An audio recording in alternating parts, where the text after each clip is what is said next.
Hello, Assalamu alaikum, and good afternoon to you all. Hope you are all doing well. Stay safe, stay healthy. We are all in this together. We can overcome this. So, we are discussing about law of conservation of mass and law of definite proportion in our previous class. Today, we are going to discuss about the basic fundamental particle of a matter, that is atom. Atom is known as the basic fundamental particle of a matter. किसी भी चीज़ का सबसे बुनियादी जो चीज़ होता है, जिस चीज़ से वो चीज़ बनती है, उस चीज़ को हम कहते हैं एटम। एटम को हम जैसे नॉर्मली अगर कंपेयर करें, जब हम कोई बिल्डिंग बनाते हैं, एक बड़ा सा बिल्डिंग जब बनाते हैं, उस बिल्डिंग का हमारे पास जो बेसिक पार्टिकल्स होता है या बेसिक चीज़ें होती हैं, वो क्या होती हैं? ब्रिक्स होती हैं। ऐसे स्टैक्स लगा के लगाते फिर इसमें स्टैक्स ऑफ ब्रिक्स, फिर इसमें हम खिड़कियाँ ये वो बाकी सब लगा के हम क्या करते हैं? एक हाउस तैयार करते हैं। सेम इसी तरह जो एटम्स हैं वो भी सेम इसी तरह हैं कि छोटे छोटे पार्टिकल्स या एटम्स मिलके हमारे पास एक मटेरियल बनता है। जो ब्रिक जो बनता है वो छोटे छोटे पार्ट्स का, मतलब सैंड्स के पार्ट्स का या क्ले का पार्ट हो या जैसे मिट्टी के पार्ट हो, उन पार्ट्स को बना के हम क्या बोलते हैं? एक ब्रिक बनाते हैं। लेकिन जो ब्रिक होता है वो तो काफ़ी साइज़ बड़ा होता है, हमें दिखता है, लेकिन जो आइटम्स होते हैं वो बहुत छोटा साइज़ होता है, बहुत छोटा, मतलब जो बहुत छोटा पार्टिकल होता है atom.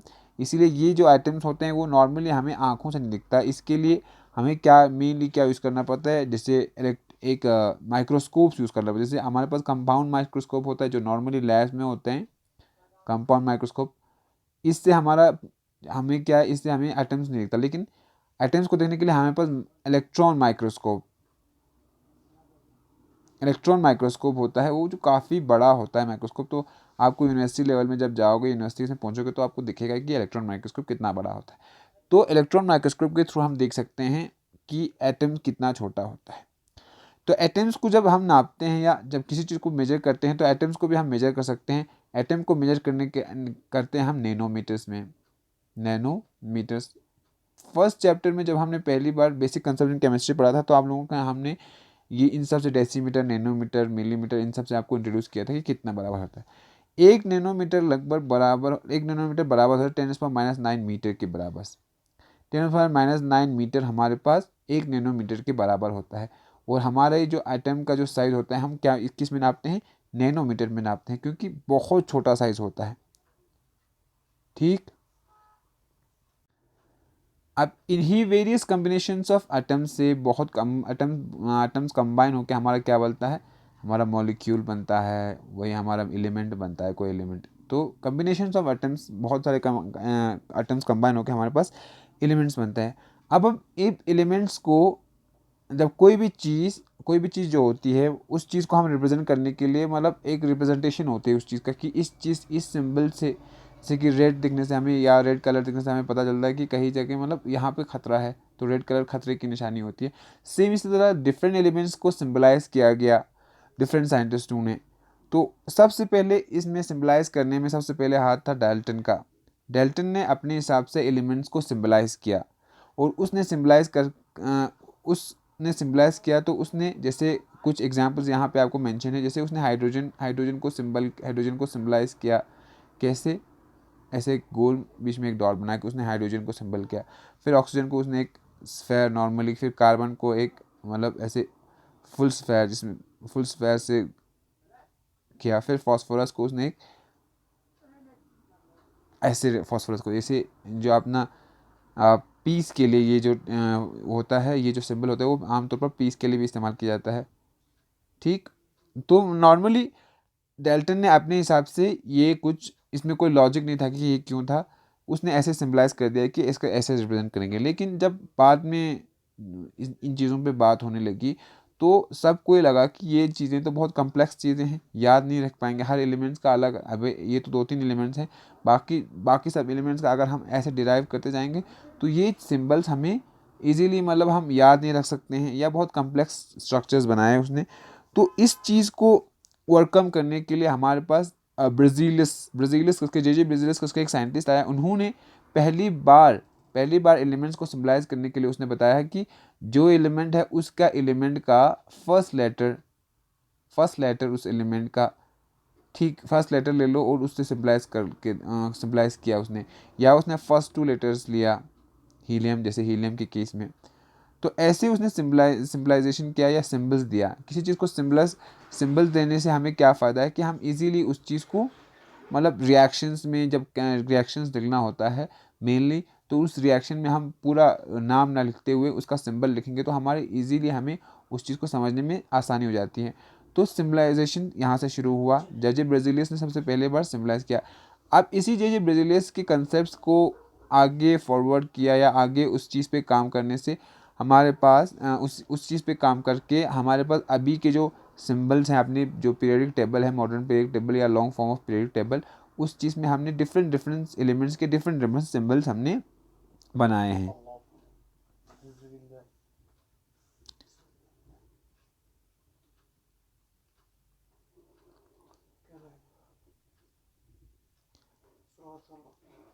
Different different symbols, elements के डिफरेंट डिफरेंट सिंबल्स हैं। जैसे मेनली ब्राज़िलियस ने कहा कि एलिमेंट्स का फर्स्ट लेटर ले लो, फर्स्ट लेटर लेके उसको सिंबलाइज कर दो। अब हमें कुछ ऐसे एलिमेंट्स भी थे हमारे पास जिनका नाम फर्स्ट लेटर जिनका सेम था। जैसे मान लो अगर हमारे, जैसे कार्बन है हमारे पास, कैल्शियम है, या कार्बन और कैल्शियम है, जिनका हमारे पास जिनका हमारे पास फर्स्ट लेटर दोनों सी है, या इसका भी सी है। तो इस चीज़ को ओवरकम करने के लिए उसने कहा कि फर्स्ट 2 लेटर्स ले लो पहले तो, या फर्स्ट टू नहीं तो फर्स्ट लेटर ले लो और कोई दूसरा और लेटर ले लो उसी उसी में से, उस चीज़ से सिम्बलाइज करके। जैसे कि यहाँ पे हाइड्रोजन को H से किया, ऑक्सीजन को O से किया, कार्बन को C से किया और कैल्शियम को Ca से किया।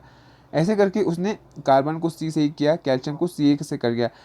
अब कुछ कंपाउंड्स क्या, कुछ एलिमेंट्स ऐसे होते हैं जिनको हम उसके जो इंग्लिश वर्ड है या इंग्लिश लेटर है या इंग्लिश नेम है उससे रिप्रेजेंट नहीं करते, बल्कि उसके लैटिन नाम से हम रिप्रेजेंट करते हैं। जैसे जैसे हमारे पास सोडियम है, Na से रिप्रेजेंट करते हैं सोडियम। इसके बाद हमारे पास आयरन है, जिसको हम Fe से रिप्रेजेंट करते हैं, फेरम होता है इसका। सोडियम वाला आप देख लीजिए, आपकी बुक में लिखा होगा फेरम। ऐसे तरह उन्होंने कहा कि लैटिन वर्ड से कुछ एलिमेंट्स को उन्होंने लैटिन वर्ड से ओरिजिनेट, जो लैटिन वर्ड था उनका लैटिन नेम था, उस नेम से उनका सिंबल ले लिया गया। अब यहाँ पे एक रूल है, नोट में जो लिखा है वो ये लिखा है कि जब भी किसी एलिमेंट का हम सिंबल लिख रहे होते हैं, तो मेनली जब सिंगल एलिमेंट की बात करते हैं, चलो अगर हाइड्रोजन की बात की तो हाइड्रोजन का तो एक ही लेटर है H, जिसको हम H से रिप्रेजेंट कर सकते हैं। लेकिन जब हम आयरन के केस में आता है या कैल्शियम के केस में आता है, कैल्शियम के केस में हमारे पास रिप्रेजेंटेशन के लिए दो वर्ड्स हैं, 2 अल्फ़ाबेट्स हैं, जैसे Ca। तो हमेशा जो फर्स्ट अल्फ़ाबेट होता है उसको हम कैपिटल C लिखेंगे, कैपिटल वर्ड में लिखेंगे, और सेकंड को हम क्या लिखेंगे, स्मॉल अल्फ़ाबेट में लिखेंगे। कैल्शियम को ऐसे रिप्रेजेंट करेंगे, जैसे कि आयरन को ऐसे रिप्रेजेंट करेंगे हम, इसके सोडियम को Na करके ऐसे रिप्रेजेंट करते हैं। ये एक तरीका है रिप्रेजेंटेशन का, सिंबल लिखने का, हमारे पास पीरियोडिक टेबल के जितने एलिमेंट्स हैं उनको लिखने का। ऐसे लैटिन वर्ड से आपको ओरिजिनेट होके बहुत सारे आपके पास एलिमेंट्स मिलेंगे। उस एलिमेंट्स को आप अपने नोटबुक पे, अपने बुक्स में देख लीजिए, और बुक में देख के आपको बुक से पता चलेगा कि कौन कौन से एलिमेंट्स। जैसे कुछ एग्जांपल्स मैं अभी आपको यहाँ बताऊँगा। जैसे कुछ एग्जाम्पल्स में हमारे पास पोटेशियम है, पोटेशियम पोटेशियम का लैटिन नाम होता है कैलियम। इसी लैटिन वर्ड से उसका जो पोटेशियम का सिंबल है वो हमारे पास क्या है, के है। इसी तरह हमारे पास गोल्ड होता है, गोल्ड गोल्ड को हम रिप्रेजेंट करते हैं किससे, गोल्ड को हम रिप्रेजेंट करते हैं Au से। Au से क्यों रिप्रेजेंट करते हैं, क्योंकि गोल्ड का जो लैटिन वर्ड नाम होता है वो होता है ऑरम। सेम ही तरह हमारे पास मर्क्यूरी होता है, जो नॉर्मली हमारे थर्मोमीटर्स में आता है, मर्क्यूरी जिसको हम किससे रिप्रेजेंट करते हैं, मर्क्यूरी को हम Hg से रिप्रेजेंट करते हैं। Hg से क्यों रिप्रेजेंट, क्योंकि इसका जो लैटिन वर्ड होता है वो होता है हाइड्रोगायरम। इन वर्ड्स से ये सब हमारे पास क्या है, लैटिन वर्ड्स है। इन लैटिन वर्ड से इनका सिंबल लिया जाता है। ठीक, अब जो नेक्स्ट हमारा टॉपिक है वो है एटॉमिक मास या एटॉमिक मास। किसी एटम का मास कितना होगा, एटॉमिक मास, किसी एलिमेंट का मास नंबर कितना होगा या किसी एटम का मास कितना होगा। तो जब भी हम मास की बात करते हैं, तो जब मास हम कैलकुलेट करते हैं तो मास हमें हमेशा क्या होता है, रिलेटिव में कैलकुलेट करते हैं, हम किसी के कंपैरिजन में मास कैलकुलेट करते हैं। जैसे कोई कहेगा कि आपका मास या आपका वेट कितना है, तो आप जाके किससे, आप जाके किसी केजी में आपका वेट होता है, तो आप क्या करते हो, एक रिलेटिव मास, जैसे हमारे पास जो नॉर्मल हमारे पास क्या पहले जो हमारे पास बैलेंस होता था, वेइंग बैलेंस, वो कुछ इस तरह होता था, जो अभी आपको अभी भी दिखता है कि एक जगह पे हम क्या डालते हैं, वेट डालते हैं, जैसे 1 केजी डालते हैं, और इसके बाद इसी इसी के रेस्पेक्ट में हम यहाँ क्या डालते हैं, मतलब आलू वालू या कोई सामान जब डालते हैं, जब इसके बराबर बराबर हो जाता है, तब जाके हम उसका वेट जैसे कि 1 केजी मानते हैं। नहीं, तो रिलेटिव, ये ऐसा रिलेटिव मास होता है कि किसी की रिलेटिव में उसका मास हम मेजर करते हैं, तब जाके हम मास कैलकुलेट कर सकते हैं। वरना हम मास ऐसे नॉर्मली आप किसी का मास कैसे कैलकुलेट करोगे, बिल्कुल नहीं कर पाओगे। आपको रिलेटिव में या उसके रेस्पेक्ट में कुछ चीज़ रखना पड़ेगा जिसका आपके पास मास नोन है, उस नोन मास से आपको कंपेयर करना पड़ेगा। तो जब एटॉमिक मास की बात आती है, एटॉमिक मास की जब बात होती है, एटॉमिक मास जब मेजर करने की बात होती है, तो एटॉमिक मास को हम मेजर करते हैं किसके रेस्पेक्ट में, कार्बन 12 C12 एटम के रेस्पेक्ट में। कार्बन 12 ही क्यों, या C12 एटम ही क्यों? कार्बन 12 इसलिए क्योंकि ये इजीली अवेलेबल है, इजीली अवेलेबल होता है हमारे पास कार्बन 12, ठीक। और कार्बन 12 ज़्यादा रिएक्टिव नहीं है, और इसके जो आइसोटोप्स होते हैं वो बहुत रेयर होते हैं, आइसोटोप बहुत रेयर होते हैं। इसके बाद जो C12 होता है वही हमारे पास मेनली हमारे पास कार्बन 12 होता है। तो जब भी इस चीज़ को, जब हम कार्बन 12 ही क्यों, इस चीज़ को अब बेसिकली आमतौर पर समझाने के लिए हम जब क्लास में अगर हमको क्लास का अगर कोई CR बनाना होगा, क्लास का रिप्रेजेंटेटिव, अगर क्लास रिप्रेजेंटेटिव किसी को बनाना होगा, तो हम उस रिप्रेजेंटेटिव में हम क्या देखेंगे, पहले पंक्चुअल हो वो बंदा, उस बंदे को चुनेंगे जो पंक्चुअल होगा, जो रोज़ आता होगा स्कूल। कोई बंदा हफ्ते में एक बार स्कूल आता होगा, उसको हम CR तो नहीं बना सकते हैं। थोड़ा बहुत क्या हो, एक तो पंक्चुअल हो, थोड़ा बहुत इंटेलिजेंट हो, डम ना हो ज़्यादा, इंटेलिजेंट, ऐसे बंदे को चुने। जो आउटस्पोकन हो थोड़ा बहुत, जो थोड़ा बहुत बोल सके, ऐसे बंदे को चुनेंगे। सेम इसी तरह हमने कार्बन को ही क्यों चुना, क्योंकि कार्बन में ये रिप्रेजेंटेटिव या रिप्रेजेंटेशन के लिए ये खसूसियात थी, मतलब वो मोस्ट एबेंडेंट था, या हाईली रिएक्टिव नहीं था, उसके आइसोटोप्स इतने ज़्यादा फाउंड नहीं करते थे। तो इसी बिना पर हमने कार्बन 12 C12 को हमने एज ए रेफरेंस या एज ए रिलेटिव, उसके रिलेशन में हमने बाकी एटॉम के सभी मास को उसकी रेस्पेक्ट में रखा हमने। एटॉमिक मास को नॉर्मली मेजर करते हैं atomic mass unit AMU, atomic mass unit में। पहले एटॉमिक मास यूनिट में करता था, अब पहले हम AMU लिखते थे किसी एटम्स के मास के बाद। जैसे किसी को जब हम मेजर करते हैं तो हम लिखते हैं जिसकी 70 kg, जैसे kg है इसका यूनिट है, तो एटम के मास को मेजर करने के लिए हम एटॉमिक मास AMU लिखते हैं, जिसको आजकल हम U भी लिखते हैं, unified unit, atomic mass unit या यूनिफाइड यूनिट भी कहते हैं। किसी एटम के बाद 12U एटॉमिक मास यूनिट या यूनिफाइड यूनिट भी हम कहते हैं।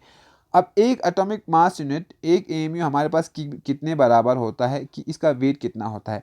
एक एटॉमिक मास यूनिट हमारे पास बराबर होता है mass of carbon atom divide by 12। एक एटॉमिक मास यूनिट हमारे पास बराबर होता है मास ऑफ कार्बन एटम का मास कितना है डिवाइड बाय 12 जब हम करेंगे, तो हमें एक AMU की वैल्यू हमारे पास आती है। और एक कैलकुलेटेड वैल्यू जो एक वन यूनिफाइड यूनिट या वन एटॉमिक यूनिट की जो कैलकुलेटेड वैल्यू होती है वो होती है 1.6605 इंटू 10⁻⁻24 ग्राम्स। ये होती है एक एटॉमिक मास यूनिट का एक्चुअल मास या यूनिफाइड मास, एक एटम्स में कितने, एक एटम्स। बाकी जितने सारे एलिमेंट्स हैं उनको हम किसके रेस्पेक्ट में वो करते हैं, कार्बन के रेस्पेक्ट में करते हैं। कार्बन के रेस्पेक्ट में हाइड्रोजन का देख लो, हीलियम का देख लो, लिथियम का देख लो, बाकी जितने नॉन एलिमेंट्स हैं उनको हम सबको क्या, इन रेस्पेक्ट ऑफ कार्बन के रेस्पेक्ट में हम उनको मेजर करते हैं। यहाँ पे जब अब यहाँ पे जो यूनिफाइड यूनिट या वन AMU को हम कैसे रिप्रेजेंट करेंगे, वन AMU को हम ऐसे रिप्रेजेंट करते हैं कि the atomic mass of an element is the relative mass of its atom as compared with the mass of C12 atom. C12 से कंपेयर करने के बाद उस एटम का कितना मास होगा उसको हम कहते हैं उसका रिलेटिव मास या एटॉमिक मास, उस चीज़ उस एलिमेंट का या उस चीज़ का। ठीक, तो ये था आज का हमारा टॉपिक। होप आप लोगों को समझ में आया हो। कोई डाउट है तो आप लोग हमें बताएं, हम लोग ऑनलाइन सेशन में फिर से एक बार डिस्कस करके आप लोगों के डाउट्स क्लियर करेंगे। Thanks for your time and thanks for the session.